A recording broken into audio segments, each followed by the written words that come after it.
नमस्कार मित्रमैत्रिणींनो, श्री स्वामी समर्थ. पुस्तकांची दुनिया या आपल्या कथाकथनाच्या यूट्यूब चॅनलवर मी सौ पूनम सोमनाथ पाटील आपले सहर्ष स्वागत करते. मित्रांनो, वपू काळे सरांचा तप्तपदी हा कथासंग्रह यातील पॅटर्न ही कथा आज आपण पाहणार आहोत. तत्पूर्वी एक नम्र विनंती, ती म्हणजे आपल्या चॅनलवर कोणी नवीन आले असेल तर प्लीज आपला चॅनल सबस्क्राईब करा व शेजारील बेल आयकॉन नक्की दाबा. त्याचबरोबर तुमची अनमोल मते मला कमेंटद्वारे सांगायला अजिबात विसरू नका. व्हिडिओ आवडल्यास तो लाईक करा व जास्तीत जास्त शेअर करा. तर चला मग कथेला प्रारंभ करूयात.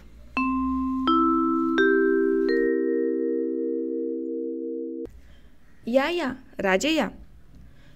इन्स्पेक्टर वाघांनी जावयाचं स्वागत केलं. समोरच्या खुर्चीवर संकोचाने बसता बसता राजे म्हणाले, साहेब, एक रिक्वेस्ट करू का? मला राजे अशी हाक मारत जाऊ नका. ते तर तुमचं आडनाव आहे. पण तुम्ही हाक मारताना बहुमानार्थी विशेषणासारखी हाक मारता. तुमच्या आडनावात बहुमान लपलाय, त्याला आम्ही काय करणार? नाहीतर आम्ही काय आडनाव? तर वाघ. आडनावाप्रमाणे दिसलो तरी चोरी, नाही दिसलो तरी चेष्टेचा विषय. कुणाच्या पोटी जन्म घ्यावा हे जसं हातात नाही, तसंच कोणतं आडनाव जन्मभर बाळगायचं हाही चॉईस नाही. असो, आज ऑफिसात गाठलं आम्हाला. सहजच आलो. तुमचा शब्द तुमच्या चेहऱ्यावर दिसत नाही. वाघांचं विधान ऐकून राजे गडबडले. माझ्या लक्षात आलं नाही. आमच्याच लक्षात आलं नाही. म्हणजे असं चेहरा अत्यंत व्यग्र दिसत असताना क्राईम ब्रँचला हयात घालवलेल्या सासऱ्याला एक जावई सहज आलो असं सांगतोय, हे लक्षात येत नाही. प्रशांतचा चेहरा उतरला. आता सहजतेने नाटक करणं कठीण होतं. काही खुलासा करायच्या आत वाघ पुढे म्हणाले, आमची दीपा फार छळत असेल असं काही वाटत नाही ना तुम्हाला? पुरुषांचं वजन वाढू लागलं की ओळखावं, बायकोकडून नो प्रॉब्लेम. वाघसाहेब, हे 100% खरं नाही. ज्या व्यक्तीला खूप काळज्या असतात त्यांचंही वजन वाढू शकतं. असं? येस. खाणं ही अशा माणसाची एंटरटेनमेंट आहे, त्याचं वजन वाढतं. प्रशांतचं विधान संपता संपता वाघ म्हणाले, that means Deepa is creating worries. सासऱ्याने बरोबर पकडलं हे जाणून प्रशांत म्हणाला, समहाव. म्हणून तुम्ही आलात? खरं यायला नको. नवरा बायकोला संसारातले प्रॉब्लेम एकमेकात सोडवायला यायला हवेतच, कारण ते त्यांनीच निर्माण केलेले असतात. ते काही आकाशातून पडत नाही. म्हणजे असं? प्रशांत थबकला. वाघ आता आपल्याला बोलायला लावतीलच हे माहीत असून तो थबकला. Yes, gone. मला असं वाटतं की नवरा बायकोला जर त्यांनीच निर्माण केलेली समस्या सोडवता येत नसेल तर कुणाला सोडवता येणार नाही. असं? मग नवरा बायको सोडू का शकत नाहीत? ते मला माहीत नाही. वाघ म्हणाले. इगोमध्ये येतो. मी कधी गर्वाने वागतो का? इगो शब्दानेच अस्वस्थ होत प्रशांतने उतावीळपणे विचारलं. जशी लेक तसा बाप, माझा इगो काढतात असं तो मनात म्हणाला. वाघ हसत हसत म्हणाले, राजे, तुमचा स्वर चढला का? नाही पप्पा, मी तुमच्यावर कसा रागवेन? पण तुमच्या दीपाच्या तोंडी जाता येता तो शब्द येतो. मी तसा नसताना पण. It's very funny. ज्या माणसाला सतत वाटतं की आपल्याला गर्व नाही, तेव्हा ते तसं वाटणं हाही गर्वाचाच एक भाग असतो. प्रशांतला हे सांगावं असं वाघांना वाटलं. पण प्रशांतसारख्या माणसाचा इगो डिवचण्यापेक्षा त्याला गौरवला तर तो जास्त मोकळा होईल हे त्यांना माहीत होतं. प्रशांत त्यांचा जावई असल्यामुळेच केवळ त्यांना ते माहीत होतं असं नाही, तर त्यांची एकूण काम करण्याची पद्धतच तशी होती. भल्या भल्या गुन्हेगारांना त्यांनी बोलतं केलं होतं ते ह्याच मार्गाने. जिभेसारखं हत्यार नाही हे वाघांनी फार लवकर ओळखलं होतं. धोबी घाटावर धबाधबा कपडे आपटणाऱ्या एखाद्या धोब्यापेक्षा क्राईम ब्रँचचा ऑफिसर वेगळा असतो, असायलाच हवा ही त्यांची भूमिका. धोबी घाटापेक्षा खुबी घाटावर ते समोरच्या माणसाला बोलतं करत.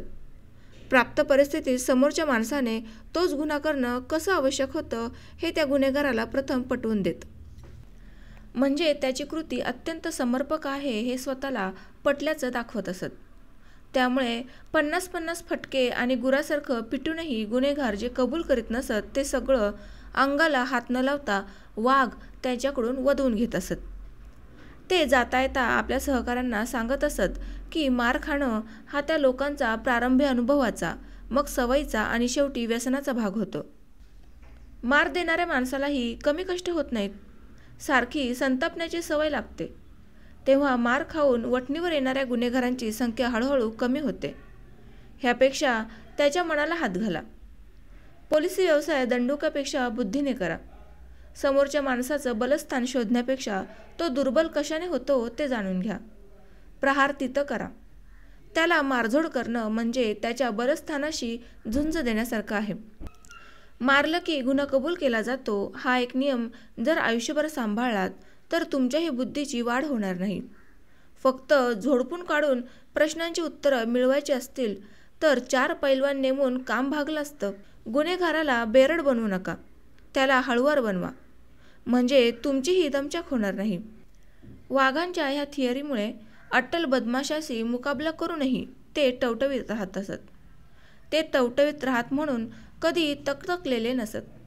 इतर अधिकाऱ्यांची मती जेव्हा कुंठित होत असे तेव्हा त्यांचा मेंदू जास्त शीघ्रतेने काम करीत असे. बदमाश माणसाच्या बाबतीत जर हा न्याय होता तर समोर जावई आल्यावर काय होईल?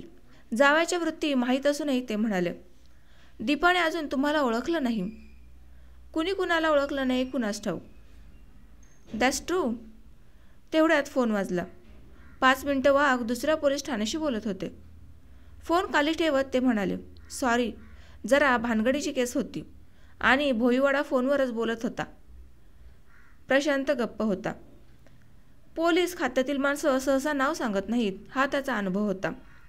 भोईवाड्याचा फोन, ऑर्थर रोडचा कॉल ह्या भाषेतच ते बोलतात आणि बापाच्या व्यवसायातील ही सोयीची बाब दीपाने उचलली होती.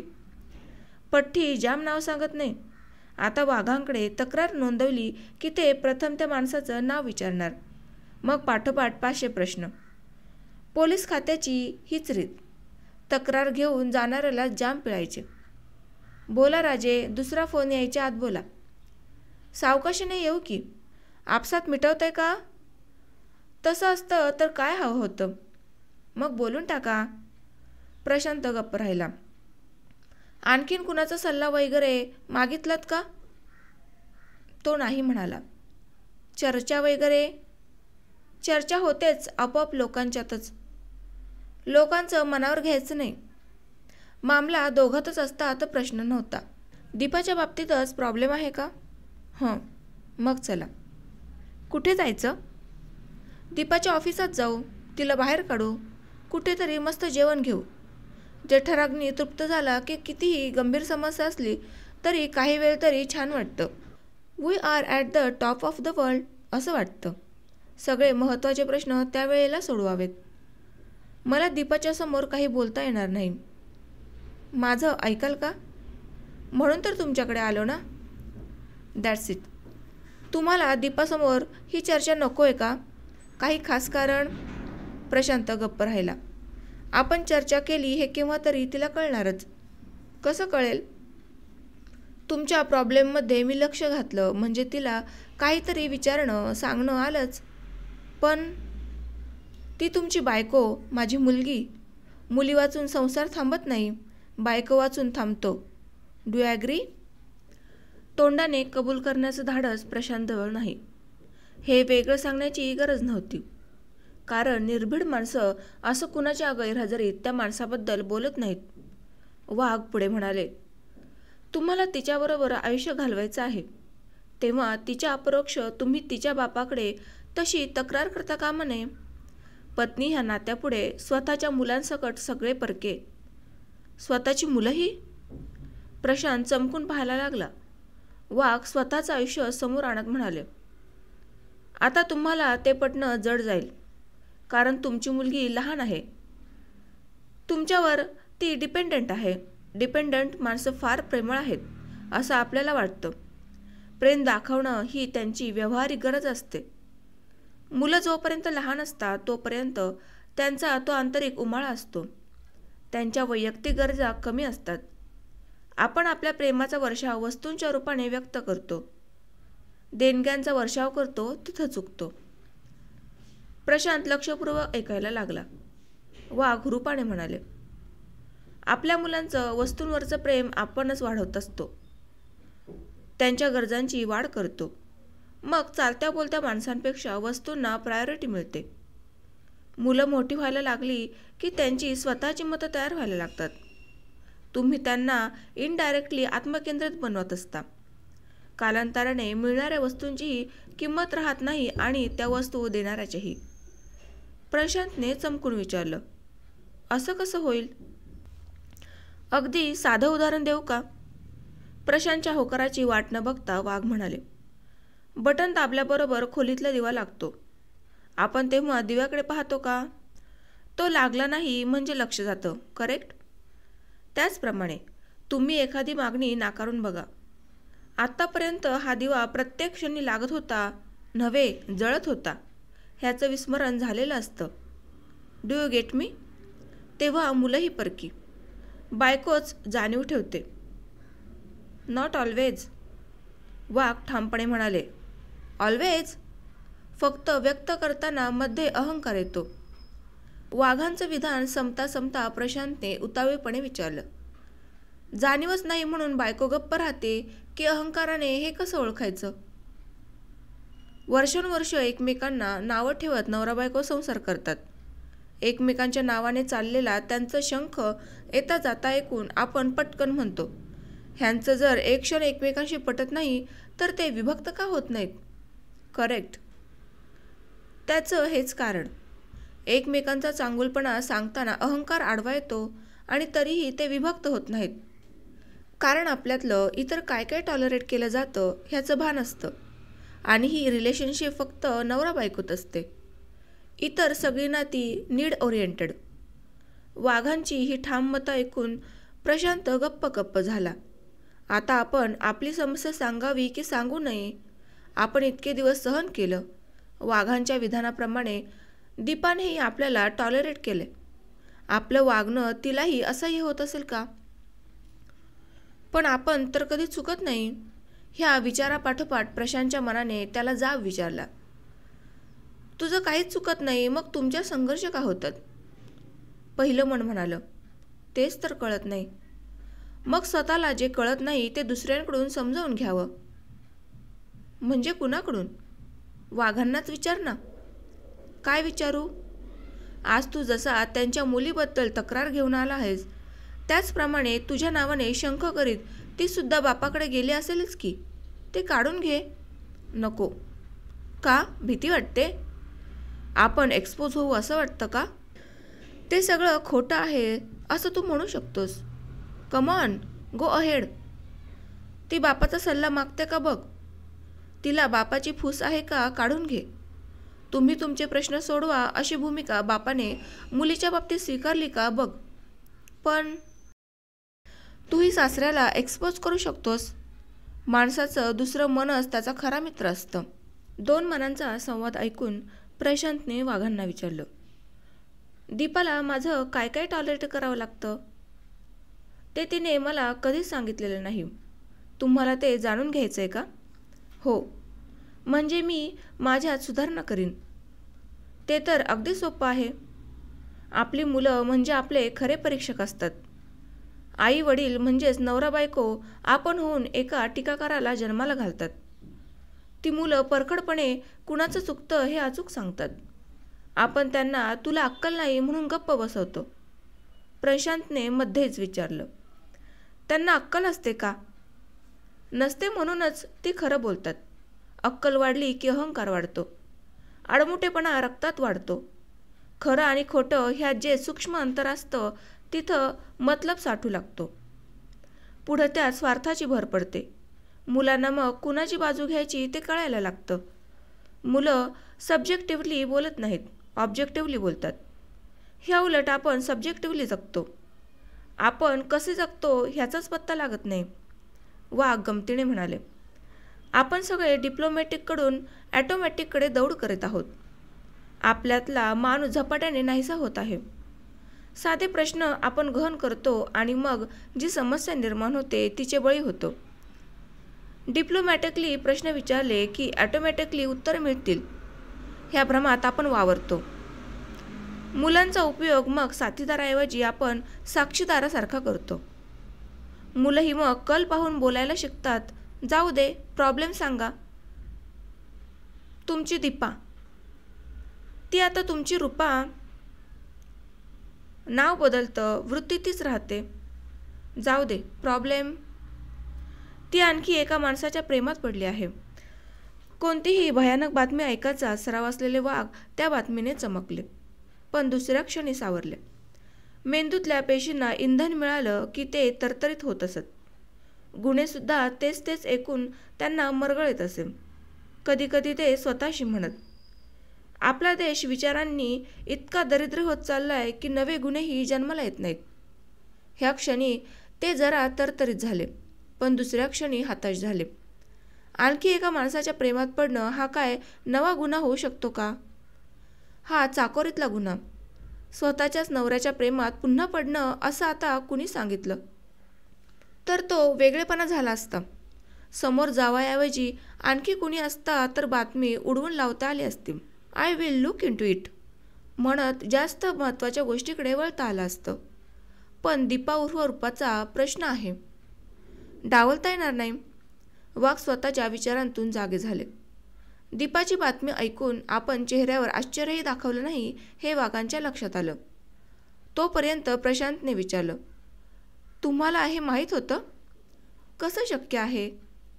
तुमच्या चेहऱ्यावरून तसं वाटलं. वाघांनी चक्क थाप मारले. तो आता आमच्या व्यवसायाचा भाग झाला आहे, नाही का? प्रशांतने अधीरतेने विचारलं. मी आता काय करू? आणखीन एका माणसावर प्रेम आहे म्हणजे? वाघ पटकन म्हणाले. ह्याचा अर्थ तुम्ही त्यात आहात. ती तुम्हाला सोडून प्रेम करत नाही. आणखीन ह्या शब्दात ते आलं. ह्यात काही अर्थ आहे का? ती आता एका मुलीची आई आहे. तो कोण आहे? तिच्याच ऑफिसात आहे. नाव? शास्त्री. शास्त्री? नॉन महाराष्ट्रीयन? हो, पण अस्खलित मराठी बोलतो. तुमची ओळख झाली? अजून नाही. तो घरी येणार आहे. कधी? असं महिनाभर रूपा सांगतीये. रूपाची आणि शास्त्रीची नुसती मैत्री असू शकत नाही का? Just a friend? रूपा तसंच म्हणते. आणखीन? ती मला वारंवार सांगते की मला शास्त्रीत इंटरेस्ट नाही. मी तुला प्रतिसाद देऊ शकणार नाही असं तिने त्याला स्पष्टपणे सांगितलं असं ती म्हणते. पण तो ऐकत नाही, पिच्छा पुरवतो. म्हणजे काय करतो? ऑफिसातल्या इतर लोकांनाही जाणवेल असं वागतो. त्याने त्याच्या टेबलाची पोझिशन आणि बसण्याची डिरेक्शन बदलून घेतली. खिडकीकडे पाठ करून कुणी बसेल का? पण सतत रूपा दिसत राहावी म्हणून असं तुम्हाला वाटतं? रूपा सांगते. त्यानंतर साहेबांनी बोलावलं की तो सरळ न जाता रूपाच्या टेबलासमोरून जातो. केबिन लांब पडलं तरी रोज वेगळं प्रेमाचं विरहाचं गाणं दिवसभर गुणगुणतो. रूपाने चहा मागितल्याशिवाय तो चहा मागवत नाही. तिचा चहा पिऊन झाल्याशिवाय तो स्वतःचा चहा पित नाही. एक दिवसाआड रूपासाठी गजरा आणतो. तिला रोज स्कूटरवरून घरापर्यंत सोडतो. तुम्ही स्वतः पाहिलंत? रूपा सांगते. ती रोज त्याच्याबरोबर स्कूटरवरून का येते? मुलीसाठी. एवढ्या गोष्टीवरून त्यांचं प्रेमच असायला हवं असा भाग नाही. बायकोच्या हालचालीवरून समजतं की. कसं? रूपा आता जास्त पर्टिक्युलर राहू लागली आहे. आता सतत घर आवरत असते. कोणत्याही दिवशी शास्त्री घरी येईल म्हणून टिपटॉप राहते. पूर्वी कामावर जायचा कंटाळा करायची, दांड्या मारायची. आता नेमाने जाते.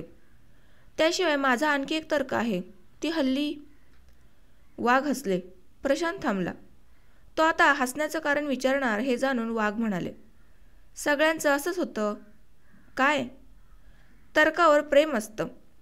प्रत्येक माणूस प्रेमळ असतो असं मी मानतो. आपली फक्त रीत बदलणं आवश्यक असतं. कशी? 4 भिंतींच्या आत फक्त प्रेमच असावं. 4 भिंतींच्या बाहेर तर्काने प्रश्न सोडवावेत. आपण उलट करतो. ज्यांच्याबरोबर आयुष्य घालवायचं त्यांच्याशी मोकळेपणाने न बोलता नुसते तर्क करीत बसतो. मी काय करायला हवं? रूपाशी मोकळेपणे बोला. शास्त्रीशी दोस्ती करा. त्याला घरी बोलवा. दोघांना ऑब्झर्व करा. पुढे काय करायचं ते बघू की. काहीशा विचारात पडत प्रशांत म्हणाला, त्यापेक्षा मी रजा घेतो, त्यांच्यावर वॉच ठेवतो. तुम्ही क्राईम ब्रँचला आहात का? वॉच वगैरे ठेवून बातम्या काढायचं काम आमचं. प्रशांतने उतावळीपणे विचारलं. वाघ साहेब, खरंच वॉच ठेवाल का? स्वतःच्या मुलीवर? नाही हो, शास्त्रीवर. म्हणजे काय होईल? त्या दोघांचं तसं काही नसेल तर रूपाच्या आणि माझ्या रिलेशन्स चांगलं राहतील. भले. आणि रूपा जर शास्त्रीमध्ये इन्व्हॉल्व झाली असेल, अर्थात तुमच्या रिपोर्टप्रमाणे, तर माझ्या स्टाफला कळेल साहेबांच्या पोरीची भानगड आहे म्हणून. मग काय करायचं? प्रशांत निरुत्तर झाला. त्याची काहीशी केविलवाणी अवस्था पाहून वाघ हसत हसत उठले.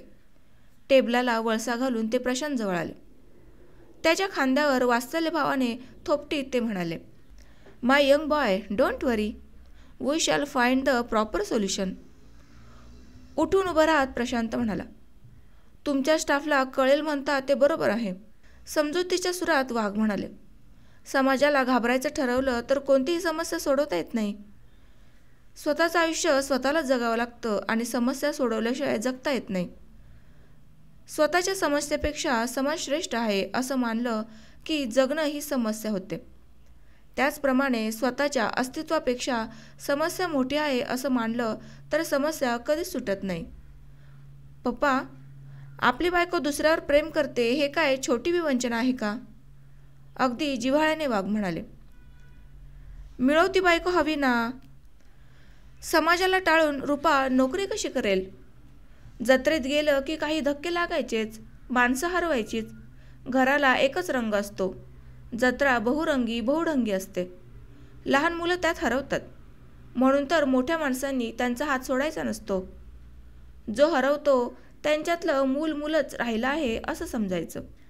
आपण हात घट्ट धरलेला असला म्हणजे मूल जत्रेत कितीही रमलं तरी त्याला घरी आणतोच की नाही. इथे आपण उलट वागतो. वैतागून हातच सोडतो आणि लांबून ते आणखीन किती हरवतंय ते पाहतो. जिथं ते मूल रमल्यासारखं वाटतं तिथं कदाचित ते भांबावलं पण असेल. तसं करायचं नाही, म्हणजे हात सोडायचा नाही. त्याचप्रमाणे त्या मुलाला जत्रा, प्रदर्शन ह्यांच्यापासून लांब पण ठेवायचं नाही. 2 घटका ते जत्रेत रमल तर 10 घटका संसारात घरकुलात टवटवीत राहतं. प्रशांत ह्या जगावेगळ्या समर्थनाकडे आणि वाघांकडे पाहतच राहिला. वाघ त्याच्या नजरेत डोकावून पाहत म्हणाले, राजे, जत्रेत कुणीही केव्हाही स्वतःचा पत्ता विसरतो. उद्या तुम्ही हरवलात तर रूपालाही मी हेच सांगेन. वाघांच्या मर्जीतल्या माणसाने 8व्या दिवशी रिपोर्ट दिला. बारीक सारीक हालचालींचा त्या माणसाने इतका तपशील पुरवला की त्या हालचालींचा खुद्द शास्त्रीलाही पत्ता नसेल. वाघ बैचेन झाले. ह्याचा अर्थ रूपामध्ये काहीही फरक पडलेला नाही. ती तशीच आहे अजून. आपण समजू शकतो. राजांची समजूत कशी पटणार? रूपा म्हणजे दीपा. ती अजून दीपाच आहे. खरंच ती कोण आहे, दीपा की रूपा? नाव बदलून काहीच बदलता येत नाही. नुसतं नावच कशाला? वय बदललं तरी सवय तीच राहते. परिस्थिती बदलली तरी स्थिती तीच. मिसची मिसेस झाली तरीही समथिंग मिसिंग. समथिंग नव्हे, सेम थिंग. आपण कोणीतरी व्हावं असं एखाद्या माणसाला वाटलं तर नवल नाही. ती जिवंत माणसाची खूण आहे. पण आपण कोणीतरी आहोत असं समजून त्या समजुतीत तो माणूस जगायला लागला तर? वाघांच्या टेबलावर एक साधा वहीचा कागद होता. त्याच्यावर 2 छोट्या ओळी, वारुळ वारुळ, मुंग्यांचे देऊळ. त्या ओळींनी वाघ चमकलेच. अक्षर दीपाचं. पण ही कविता कुणाची? वास्तवाच्या जवळ नव्हे, वास्तवाच्या गर्भातून प्रकट होणाऱ्या कल्पनाविलास कुणाचा? मुंग्या, वारुळ आणि देऊळ तिन्हींचं नातं जोडणारा आविष्कार कुणाचा? ह्या मुलीत हा स्पार्क कुठून आला? बागेत खेळणाऱ्या दीपाला त्यांनी हाक मारली, बेटा, हा कागद कसला? दीपा गप्प राहिली. हे तू लिहिलंस? ती काही बोलली नाही, पण चेहऱ्यावर हे आपण सहज लिहू शकतो असा भाव. संध्याकाळी तिला एक बाहुली मिळाली आणि चॉकलेट. त्यानंतर इन्स्पेक्टर वाघ सगळ्यांना कौतुकाने सांगायचे, माझा मोठा मुलगा कोणीतरी होणार असं मी समजत आलो. सालं हे प्रमोशन मिळालं. आता खाजवायला फुरसत मिळत नाही. पोरीकडे माझं दुर्लक्ष होतं, पण तिचीही भरारी पहा. वाघांचा हा आनंद फक्त 8 दिवस टिकला. अगदी सहज त्यांनी एकदा दीपाचं मराठीचं क्रमिक पुस्तक वाचायला घेतलं. त्यात 17वं पान नव्हतं. त्यांनी दीपाला हाक मारली. अगं, तुझ्या ह्या पुस्तकात एक पान कमी आहे. पहिल्यापासूनच कमी आहे. मग सांगायचं की नाही? त्याने काही अडलं नाही की? मुलीकडे आपलं फार दुर्लक्ष झालं हे त्यांना जाणवलं. ते गप्प राहिले. पण दुसऱ्या दिवशी त्यांनी मोटरसायकल आयडियल बुक कंपनीसमोर उभी केली. केवळ चेहऱ्यावरून समोरचा माणूस दखलपात्र गुन्हेगार आहे की नाही हे जसं वाघ ओळखत असत, त्याचप्रमाणे काउंटर बाहेरचं गिराईक दखलपात्र आहे की नाही हे आयडियलच्या मालकांनाही समजतं. तत्परतेनं मालक पुढे धावले. वाघांनी पुस्तक घेतलं. काउंटरवर 17वं पान पाहिलं आणि ते सर्द झाले. 17 पानावर तीच कविता छापलेली.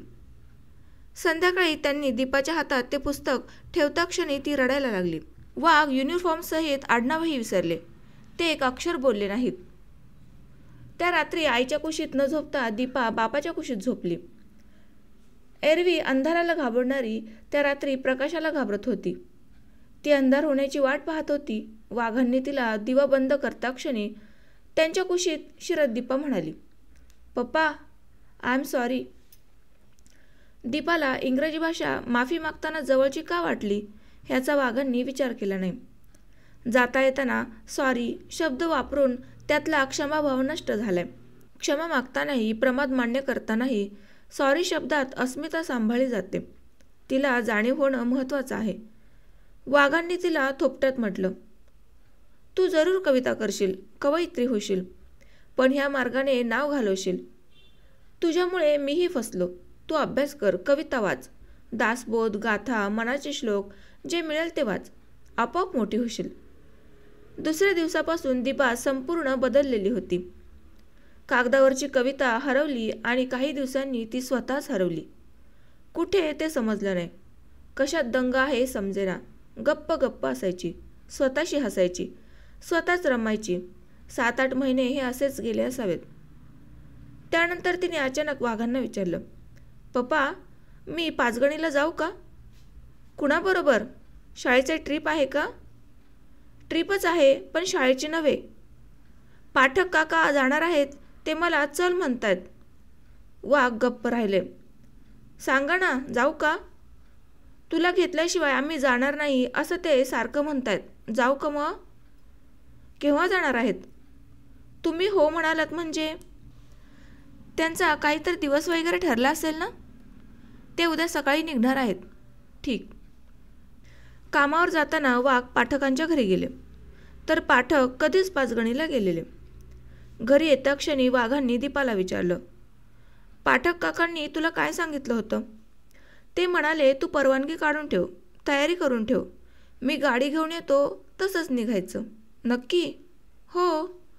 ते म्हणाले, तुझ्याशिवाय आमची ट्रिप होणारच नाहीत. आमचं लक्ष लागणार नाही. ते तर आजच पाचगणीला गेले. त्या रात्री दीपाला ताप आला.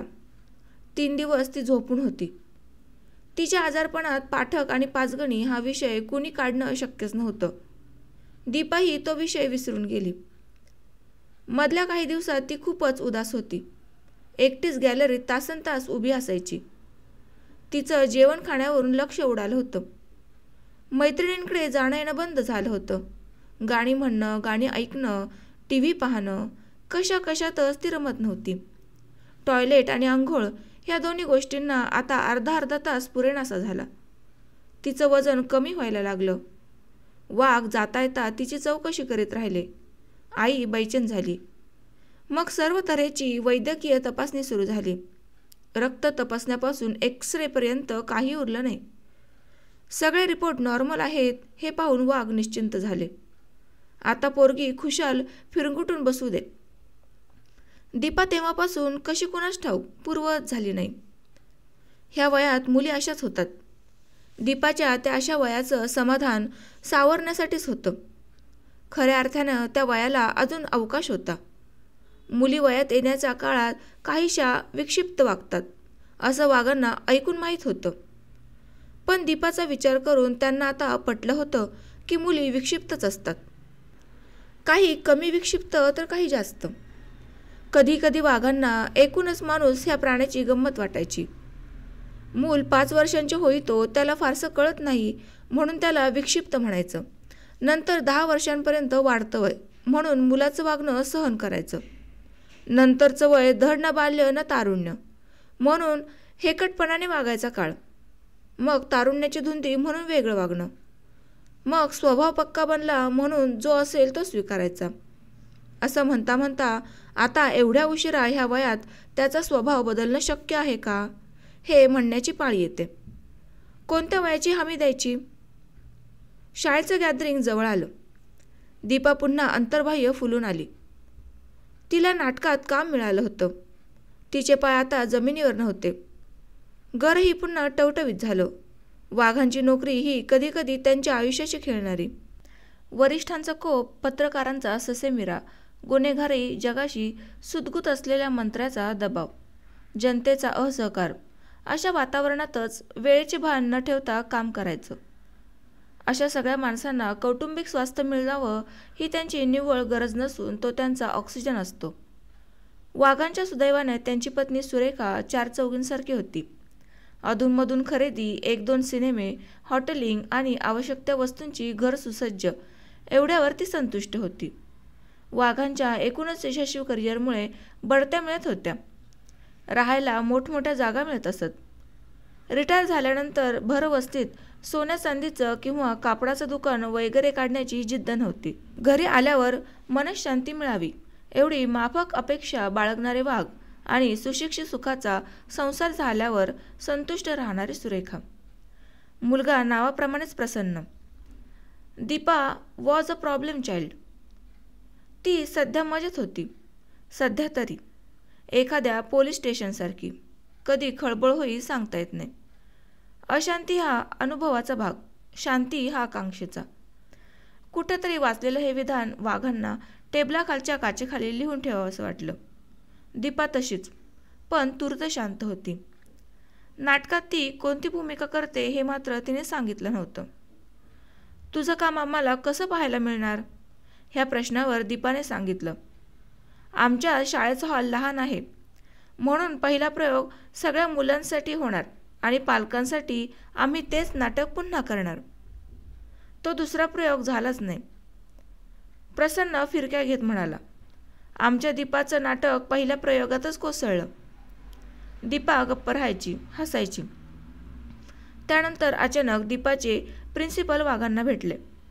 दीपाला अभिनयाचं पारितोषिक मिळालं हे समजल्याचं सांगून वाघ म्हणाले, तिच्यात अभिनयाची कला कोणाकडून आली हे कळत नाही. कुणाबद्दल बोलताय? दीपाबद्दल. मला ओळखलं नाहीत का? ओळखलं म्हणून तर विचारतोय. इतकं बोलून त्यांनी पुढे खुलासा केला, तुमच्या दीपाला स्टेज फ्राईट आहे. आम्ही तिला प्रथम काम दिलं होतं. 5 माणसं समोर बसली तरी घाबरायला लागली. मग काढून घेतलं तर रडायला लागली. मग स्टेजपाशी सहाय्य म्हणून प्रॉम्प्टर करून ठेवलं. माझ्या ऐकण्यात काहीतरी गफलत झाली असेल. एनीहाऊ तिला जरा काम द्या. यंदा नाही, नेक्स्ट इयर ॲटलिस्ट.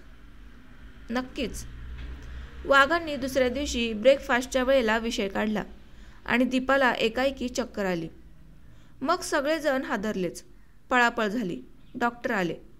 वाघ आणि सुरेखा दीपाच्या उशापाशी बसूनच राहिले. 4 दिवसात सगळं पूर्ववत झालं. तरीही पोरगी अशा अधूनमधून थापा मारते हे कोडं होतंच. तिचं लग्न होईतो अशाच किरकोळ घटना घडत राहिल्या. एकदा तिने सपाटून मार खाल्ला. मग ती 2 दिवस जेवली नाही. आधी हातापाया पडली. वाघ तिच्याशी नाईलाजाने पूर्ववत वागू लागले. आणि कालांतराने त्यांना जाणवलं की आपल्या रागाची तीव्रता पूर्वी इतकी राहिलेली नाही. शब्द म्हणा, संवाद म्हणा, ह्यांच्यासारखा जादूगार कुणी नाही. वैरी नाही किंवा ह्यांच्यासारखा मित्रही नाही. केवळ पाण्याला तुझा रंग कसा विचारणार अर्थ नाही. हा प्रश्न शब्दालाच विचारला हवा. षड्री पुन्हा जे रंग असतील, माया, ममता, वात्सल्य, ह्यांना ज्या छटा असतील त्या तुम्ही शब्दांना बहाल करा. शब्द त्यात मिटून जातील. कुणाशीही मतभेद झाले, संघर्ष झाले की शब्दांची निर्यात थांबली.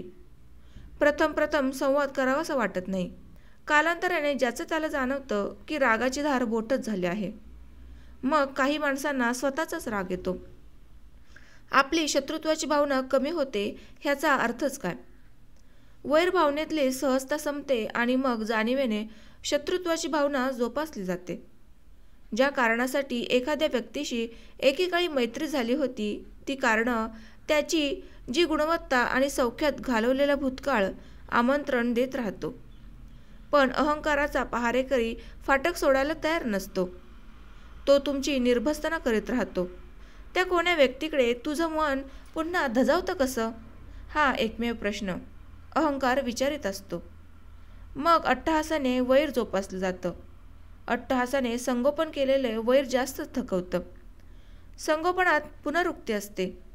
त्या पुनरुक्तीत सहनशक्तीची कसोटी असते. ह्याचा जास्तीत थकवा असतो.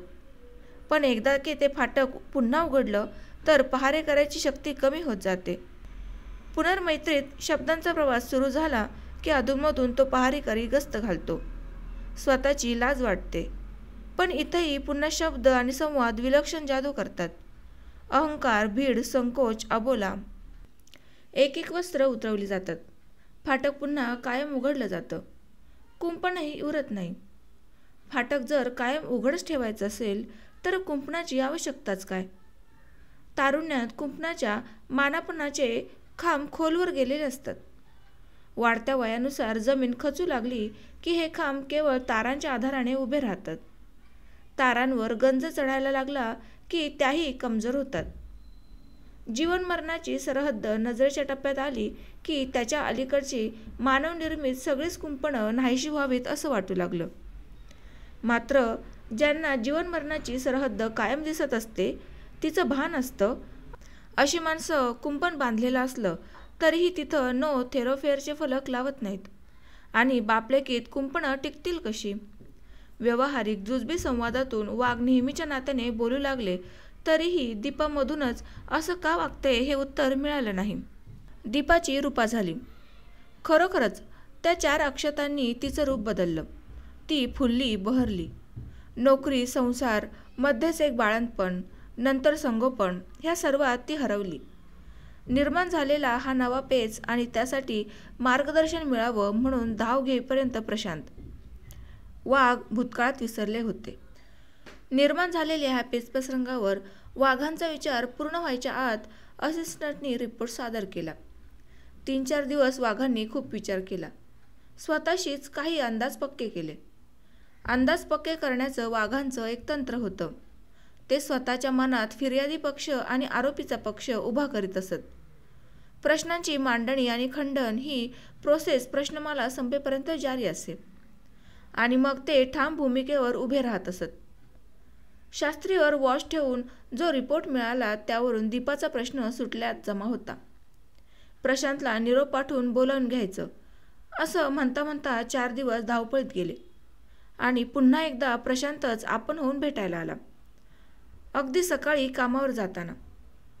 तशाच व्यग्र मनस्थितीत. ऑफिसात येता जाता तो म्हणाला, रूपा आजारी आहे. अरे, मग घरी निरोप का नाही पाठवला? आईना कळून इकडे आलोय. 2 दिवस मला सुट्टी होती. तिला थोडा ताप आहे. त्याचं काही विशेष नाही. मुख्य म्हणजे ती घुम्यासारखी बसून आहे. एरवी हरवल्यासारखी असते, तंद्रीत असते, मजेत वावरते. पण ते हरवणं वेगळं आहे. म्हणून आईंना निरोप द्यायला मी घरी गेलो होतो. तुमचा फोन वारलाय म्हणूनच सांगायला आलो. रूपाची आई माझ्याकडे जाणार आहे. तुम्ही त्यांना संध्याकाळी पिकअप करा. रूपालाही भेटा. एकाएकी ताप कशाने आला? टेन्शन. शास्त्री प्रकरण चालू आहे का? वाघ साहेब, तो सगळा घोळच आहे. वाघांना हलकं वाटलं. त्यांचा अंदाज खरा ठरणार होता. त्यांनी प्रशांतकडे कुतूहलाने पाहता क्षणी प्रशांत उत्साहाने सांगू लागला, मी त्या शास्त्रीला गाठलं. घरी घेऊन आलो. गप्पा गोष्टी केल्या तेव्हा कळलं Shastri is least interested in Rupa. काय सांगता? असं शास्त्रीच म्हणतो. शास्त्रीला बोलतं केलं. तो चाटच पडला. त्याने सगळा खुलासा केला, अगदी सविस्तर. शास्त्रीची काही चूक नाही. रूपानेच करून घेतलेले समज. म्हणजे काय? शास्त्री खिडकीकडे पाठ करून बसतो ते रूपासाठी असं रूपाचं म्हणणं. खरं कारण वेगळं आहे. खिडकीकडे तोंड केलं की बाहेरचा गुलमोहर दिसतो. शास्त्रीच्या वडिलांना गुलमोहर अतिप्रिय. शास्त्रीला गुलमोहर दिसला की वडिलांच्या आठवणीने तो कासावीस होतो, म्हणून तो खिडकीकडे पाठ करून बसतो. आणि ते गजरा प्रकरण? बँकेकडून एका माणसाला दुकानासाठी लोन हवं होतं. शास्त्रीने त्या कामात मदत केली. त्या माणसाचा फुलांचा व्यापार आहे. जेवढे गजरे उरतात तेवढे तो शास्त्रीला पाठवतो. शास्त्री एवढ्या गजऱ्यांचं काय करणार? तो ते गजरे सगळ्यांना वाटत असतो. शेवटी उरतो तो रूपाला देतो. व्हॉट अबाउट चहा? त्याशिवाय रूपाच्या टेबलाला प्रदक्षिणा घालून जाणं? प्रशांत खुलेपणाने हसत म्हणाला. त्याला थंड चहा आवडतो. That's all. टेबलाभोवती प्रदक्षिणा घालून जाण्याचं कारण वेगळंच आहे. सतत बसून बसून त्याच्या पायाला क्रॅम्प्स येतात. पाय मोकळे करायचे म्हणून जरा लांबचा वळसा घेऊन तो साहेबांकडे जातो. दोघंही काही वेळ गप्प बसले. मग वाघांनी विचारलं, शास्त्रीने हे सगळं तुम्हाला सांगितलं तर? That's good. माझ्या माणसांनी सगळे हेच रिपोर्ट दिले. रूपाला आणि शास्त्रीला माझ्या माणसांनी एकदाही स्कूटरवर जाताना पाहिलं नाही. बरं, तो दिवसभर सूचक गाणी म्हणतो त्याचं काही तो बोलला का? शास्त्री म्हणाला की सकाळी कामावर येता जाता कोणत्या तरी एखाद्या हिंदी गाण्याची ओळ डोक्यात घुसते. दिवसभर मग तेच गाणं पिच्छा पुरवतं.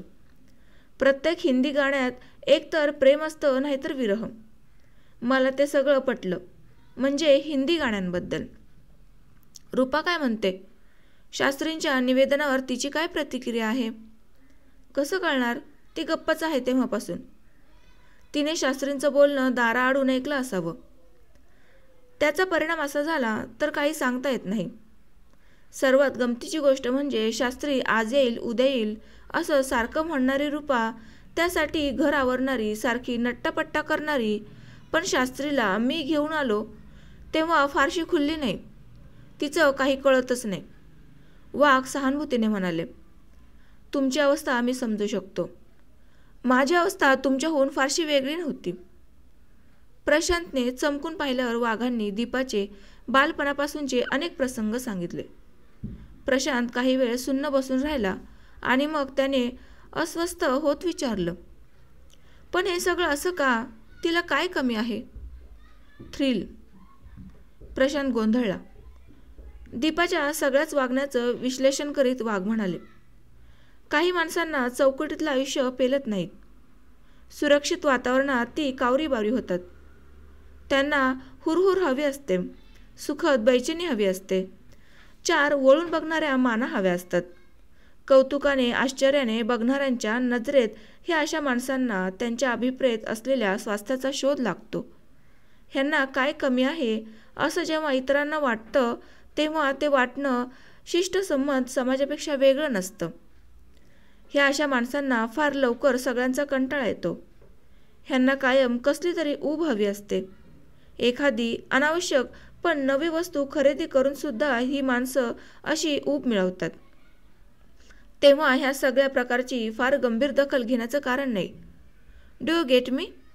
प्रशांत ऐकत होता आणि कधीकधी ऐकतही नव्हता. जे जे कानांवर पडतं ते मनावर उमटेनासं झालं की तेवढ्यापुरता बहिरेपणा येतं. ते बहिरेपण चेहऱ्यावरही उमटतं. अर्थात तो चेहरा वाचण्याचं भान बोलणाऱ्याला येतं. चेहऱ्यावर मजकूर उमटेनासा झाला की कान मनापर्यंत पोहोचला की नाही हे जाणवतं. वाघांनी हे जाणलं. प्रशांतने विचारलं, ह्याच्यावर उपाय काय आहे? आपण एखाद्या चांगला डॉक्टर गाठूया, पण पॅटर्नच तसं आहे. अधूनमधून असं होणार. भविष्यकाळाची धूसर कल्पना आल्याने बैचेन स्वरात प्रशांतने विचारलं, आयुष्यभर हे असंच चालणार? संसार असाच करायचा? वाघ गप्प राहिले. आज आमची मुलगी लहान आहे. पद्माला इतक्या काही कळत नाही. पण पुढे काय करायचं? मुली वाचून संसार अडत नाही असं तुम्ही त्या दिवशी म्हणालात. वाघ कमालीचे अस्वस्थ झाले. ते उठले. अभावितपणे खिडकीजवळ आले. बाहेर पाहू लागले. असंख्य इमारती, रहदारी, माणसं. फेरीवाल्यांकडे गहाण पडलेले फुटपाथ. बांधले कुणासाठी, वापरतो कोण? तिकडे डोळेझाक करतो कोण?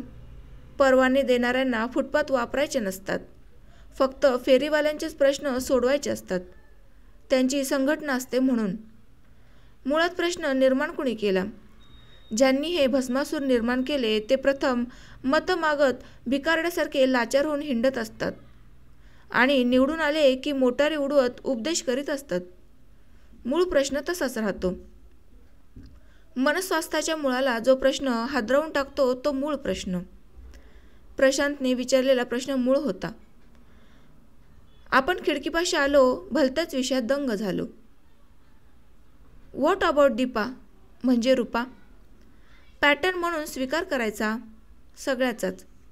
सत्ता गाजवण्यासाठी जे गळचेपी करतात, खून करतात, पोलीस यंत्रणा राबवतात, पद्मश्री पद्मभूषणसारख्या खिरापती वाटून विचारवंतांना गप्प बसवतात, फार कशाला?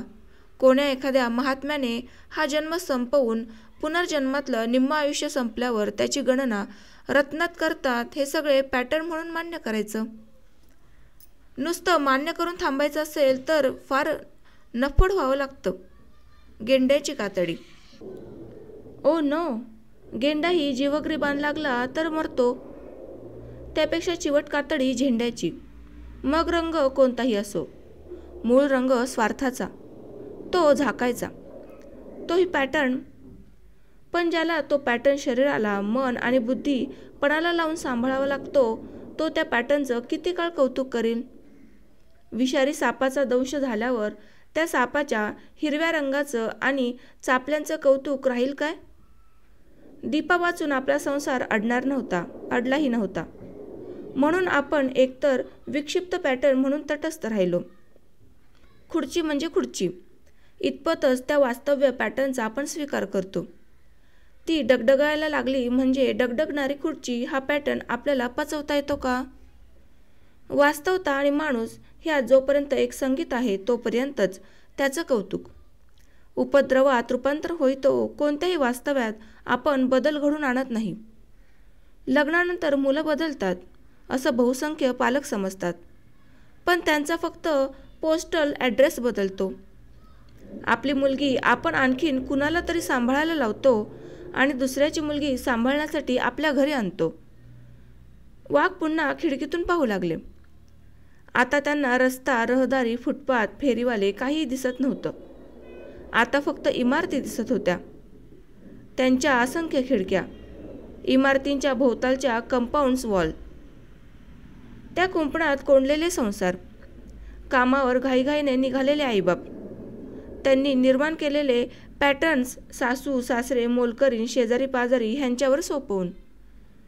संध्याकाळी थकून घरी आल्यावर हे आईबाप ह्या सांच्या पॅटर्न्सना तक्रारी ऐकणार किंवा कौतुक, मग त्यांचे लाड किंवा शिक्षा. मग टी व्ही आहेच, साबण, चमचमीत पदार्थ, टू व्हीलर्स, फिरणाऱ्या बाहुल्या, घासलेल्या भांड्यात प्रतिबिंब पाहणाऱ्या साळकाया माळकाया. फक्त चैन, ऐश्वर्य, रुबाब, पायांच्या भेगांना कैलास जीवन आणि खुदखुदणारे आजोबा. ह्या सगळ्यात मुलांची प्रगती, मेंटल सेटअप, हॅबिट्स हे सगळं कधी बघणार? रक्तमांसांची पोटची मुलं, जी घडवली गेली नाहीत. समोर असंख्य खिडक्या, अगणित संसार, त्यातले किती यशस्वी, त्यात किती प्रशांत, किती दीपा. वेगवेगळ्या समस्या घेऊन किती संसारात अशा असंख्य दीपा जगत असतील. पिता म्हणून ह्या नात्याने हा विचार, पती हा नात्यातला केवढा विचार पेलेल का? दीपाच्या आईने अशी समस्या निर्माण केली असती तर पॅटर्न म्हणून आपण काय केलं असतं?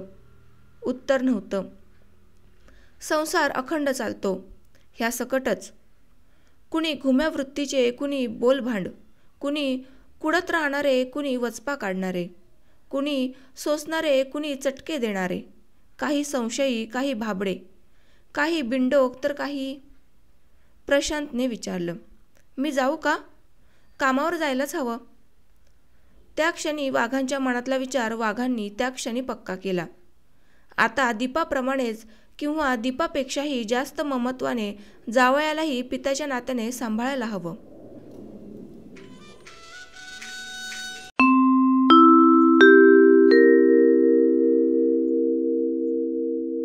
तर मित्रांनो, वपू काळे सरांच्या तप्तपदी या कथासंग्रहातील पॅटर्न या कथेचे वाचन येथे पूर्ण झाले. हे वाचन आपल्याला कसे वाटले ते मला नक्की सांगा व आपल्या चॅनलला सबस्क्राईब करा. उद्या आपण नवीन कथेबरोबर पुन्हा भेटूयात. आपले प्रेम आणि लोभ असंच आपल्या चॅनलवर सतत असू द्यात. धन्यवाद.